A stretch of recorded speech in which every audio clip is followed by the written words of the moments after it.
আমি পাতা পচা সার তৈরি করব বিভিন্ন প্রকার ফুল ফলের গাছের পাতা দিয়ে। আমরা যে গাছের রাসায়নিক সার ইউজ করি বা রাসায়নিক সার ব্যবহার করি, সে সার আপনি স্বাস্থ্যসম্মত হয় না। এই শুকনো পাতা দিয়ে যদি ভার্মি কম্পোস্ট পাতা পচা সার তৈরি করি, এটা গাছে প্রয়োগ করলে ফুল ফল বেশি আসবে এবং ফুল ফল স্বাস্থ্যসম্মত হবে। এই দেখুন, আমার এই গাছে পৌষ মাসে যে পাতা ঝরে যায়, সেই পাতার শুকনো পাতাগুলো আমি একত্রিত করে রেখেছি। এই পাতাগুলো আমি বস্তায় ভরে আপনাদের কীভাবে পাতা পচা সার তৈরি করতে হয় এই ভিডিওতে আপনাদের দেখিয়ে দেব এবং বুঝিয়ে দেব। আমি এই সিমেন্টের বস্তার মধ্যে আমাদের শুকনো পাতাগুলো জমিয়ে রেখেছিলাম, এগুলো আমি স্তরভাবে দিয়ে দেব। যেমন এই কিছু অংশ পাতা দেব, আবার কিছু অংশ মাটি দেব, এভাবে স্তর করে দেব। দেখুন, তাহলে কি হবে, এই পাতাগুলো পচতে সময় কম লাগবে এবং কম্পোস্টটাও খুব তাড়াতাড়ি রেডি হয়ে যাবে। আবার কিছু পাতা দেব।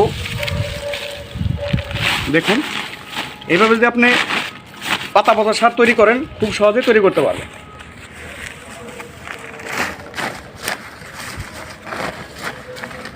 আবার কিছু অংশ মাটি দেব, মানে স্তরভাবে দেবো আর কি। আপনার বস্তার মধ্যেও করতে পারেন, বা যদি কোনো বালতি বা কন্টেনার থাকে তার মধ্যেও করতে পারবেন। আমি আপনাদের বস্তার মধ্যে ভার্মি কম্পোস্ট সার তৈরি পদ্ধতি দেখাচ্ছি। আবার দিয়ে দেব। এরপর কি করব, যে আমরা যে রান্না করে যে চা খাই, সে পাতিটা তো আমরা ফেলে দিই। সে পাতিটা ফেলে না দিয়ে আমরা এই বস্তার মধ্যে দিয়ে দিতে পারি। এই চা পাতি আমি রোদে শুকিয়ে রেখেছিলাম, এই চা পাতিগুলো আমি স্তরভাবে দিয়ে দেব। আবার কিছু পাতা দেব।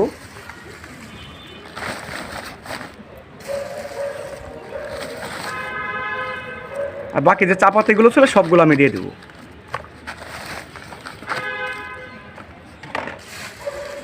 এরপর আবার পাতা দেব, আবার কিছু মাটি দিয়ে দেব। এটা ঘরোয়াভাবে ভার্মি কম্পোস্ট বা পাতা পচা সার তৈরি। এতে গাছে ফুল ফল বেশি আসবে এবং ফুল ফলগুলো ঝরে পড়বে না। ফলগুলো খুব স্বাস্থ্যসম্মত হবে এবং ফলগুলো খেতেও খুব সুস্বাদু হবে। আমি সবগুলো পাতা এভাবে দিয়ে দেব। সবগুলো পাতা দিয়ে আমি বস্তাটা ভালো করে সুতো দিয়ে বেঁধে মুষ্টি আটকে দেব। এতে আমার এই সার তৈরি হইতে 1 থেকে 1.5 বছর লাগবে এবং মাঝে মধ্যে খুলে অল্প অল্প করে পানি দিয়ে দেব, তাতে পচতে সময় কম লাগবে।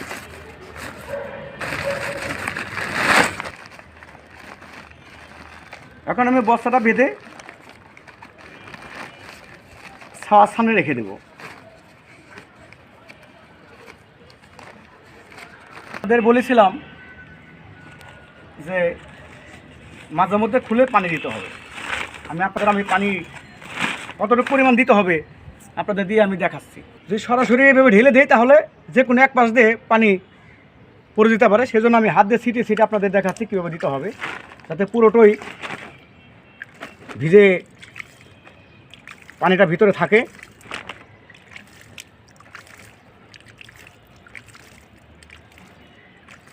দশ থেকে 15 দিন পর পর 1 মগ করে পানি দিলেই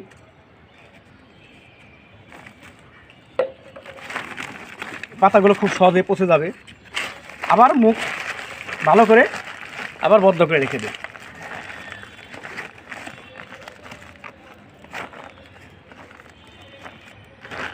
সার রেডি হয়ে গেছে, এখন আপনাদের খুলে দেখাবো।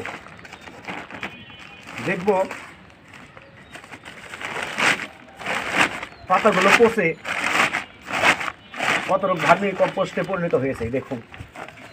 এই দেখুন পাতাগুলো পচে দেখুন ভার্মি কম্পোস্টে পরিণত হয়েছে। এখন আমি এই পাতা পচা সার রোদে শুকিয়ে চালনি দিয়ে চেলে আপনাদের দেখাবো এবং গাছে কতটুকু পরিমাণ প্রয়োগ করতে হবে সে পরিমাণটাও আপনাদের দেখিয়ে দিব। এখন আমি রোদে শুকিয়ে নেব। আমি পাতা পচা সার রোদে শুকিয়ে নিয়েছি।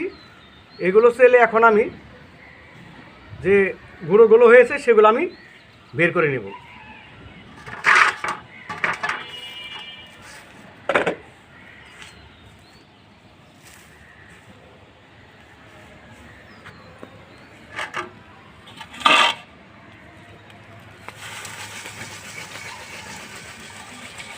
এইভাবে চেলে গুঁড়োগুলো বের করে যে বড় বড় যে পাতাগুলো আছে যেগুলো আমার ভার্মি কম্পোস্ট হয় নাই সেগুলো আবার আমি বস্তার মধ্যে দিয়ে আবার নতুন করে এগুলো আবার সার করে নেব।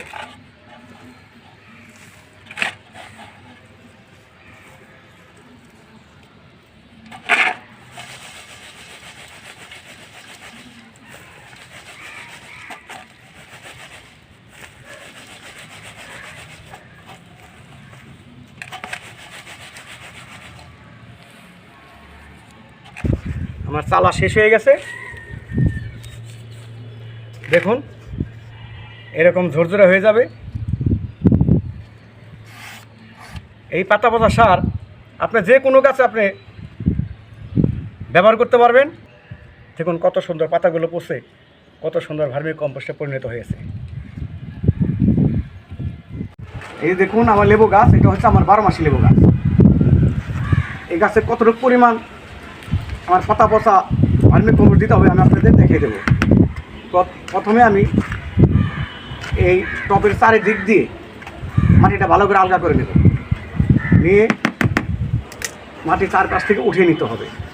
সরাসরি যদি আপনি ভার্মি কম্পোস্ট সার দিয়ে দেন তাহলে কিন্তু কাজ করতে সময় লাগবে। এদের দুই পাশ থেকে সুন্দর করে ঘুরিয়ে ঘুরিয়ে মাটি উপর দিকে উঠিয়ে নিতে হবে। এরপরে দেখেন আমার যে পাতা পচা ভার্মি কম্পোস্ট সার আমি এইভাবে, যেহেতু আমার টপটা একটু বড়, আমি এইভাবে হাতে করে আপনাদের আইডিয়া করে দেখাচ্ছি। আপনারা দেখেন এইভাবে এতগুলো এই পরিমাণ চারিপাশ দিয়ে একটা সুন্দর করে ঘুরে ঘুরে দিয়ে দিবেন। তারপর মাটিটা যে তুলে রেখেছিলাম এই মাটি দিয়ে আবার সুন্দর করে ঢেকে দিবেন। এতে কি হবে, এই পাতা পচা সারটা সুন্দর কাজ করবে, গাছের গ্রোথ বাড়বে, ফুল ফল বেশি আসবে এবং খেতেও ভারী সুস্বাদু হবে এবং স্বাস্থ্যকর হবে।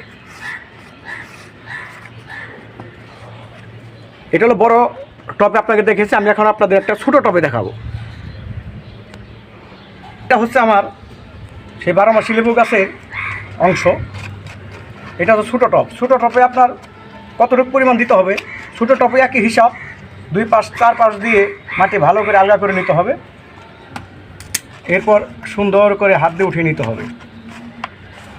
উঠিয়ে নিয়ে ওইটা বড় টব ছিল বেশি করে দিয়েছি, এটা ছোটো টব দেখুন আইডিয়ার উপরে চারিদিক দিয়ে সুন্দর করে দিয়ে দিতে হবে।